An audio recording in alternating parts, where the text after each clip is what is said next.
een stem die heel zachtjes aan me vraagt: ben je al wakker? En kom je gezellig mee naar beneden? Moet je straks werken of ben je vrij vandaag? En ga je dan even met mij op stap?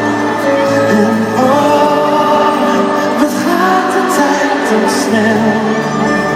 En gisteren nog zag ik haar voor het eerst, lag ze hier in mijn armen. En wat is ze mooi, en dan slaat de tijd haar goed. Ik knip in mijn ogen en zie hoe ze steeds weer een beetje veranderd is.